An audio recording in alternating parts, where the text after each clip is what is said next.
I have a new trick that I use in my own workday for posting about a certain thing across multiple social media platforms. It helps me stay within best practices in terms of post length. And this is one of those instances in which the robots are very helpful. I'm going to show you exactly how I do this in this episode of the Library Marketing Show. Welcome, everyone. I'm Angela Hursh. I'm the person behind the blog, superlibrarymarketing.com. If you go there, you can click on the Contact Me link or the Library Marketing Show link to send me a question or suggest a topic for a future episode of this show. I'm always looking for Kudos nominations as well. If you see a library doing great work in marketing, let me know. Maybe it's your library. Do not be humble. I want to know about it. Go to the website and let me know. I also want to encourage you, when you're on superlibrarymarketing.com, to scroll to the very bottom on the left-hand side. You can enter your email address and click the link, and you're going to get an email notification every time I drop a new episode or post to superlibrarymarketing.com.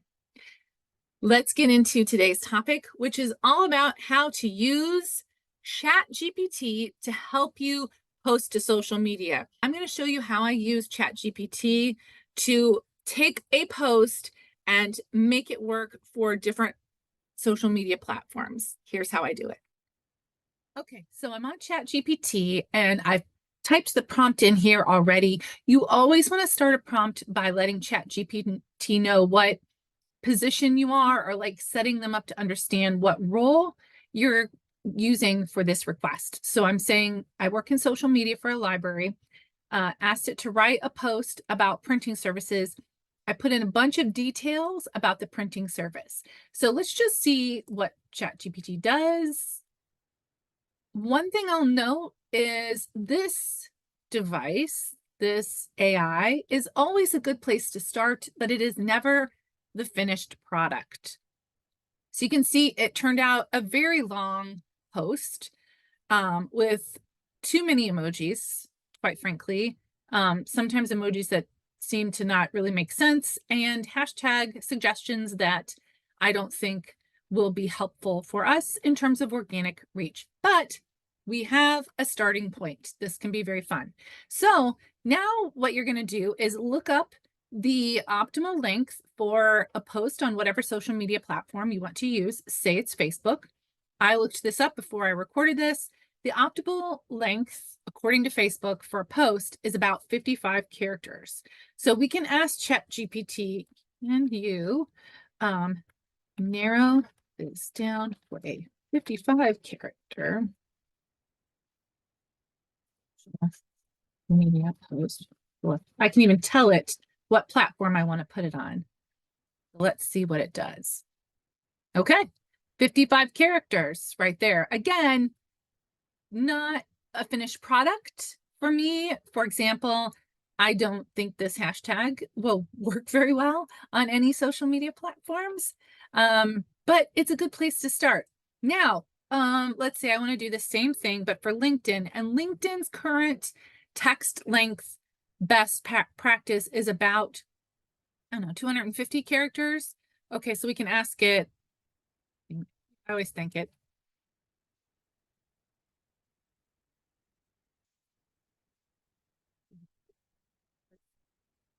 LinkedIn. We'll see if like the emojis or hashtags change, because we're giving ChatGPT a clue as to where we're going to end up posting this when we're finished. So it kind of did. They always add a rocket in for some reason.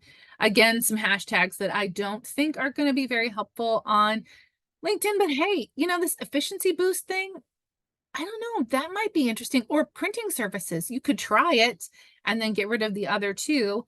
But now you have a place where you can start with your LinkedIn posts. I also sometimes use ChatGPT if I'm trying to create a sign, just to get me going on text for a sign. So I can say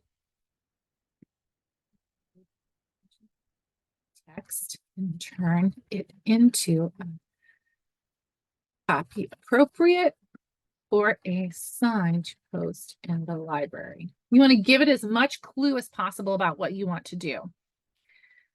We don't put emojis on signs normally, but thanks ChatGPT for your help. This though is kind of helpful because it shows you kind of how to break out the text if you were making the sign on your own in a piece of software, like let's say LibraryWare.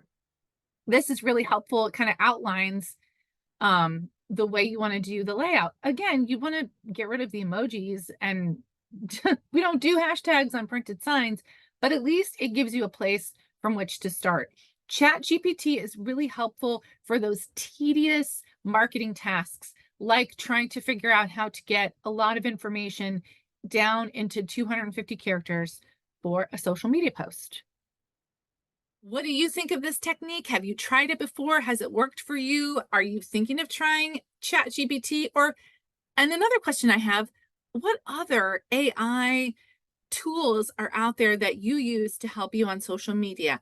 Let me know down in the comments. Let's start a conversation. It's time for Kudos, and Kudos today is going to go to the Fleming College Library, and particularly to a staff member there named Urvashi Sharma, who messaged me on LinkedIn to let me know that she had set up a program that she was really proud of at her library. Basically, she did an Instagram Live where she showed the behind the scenes of the library, did kind of a like, here's an intro to the library, a virtual tour, so to speak, of the library. And she got a bunch of people who showed up for her Instagram Live.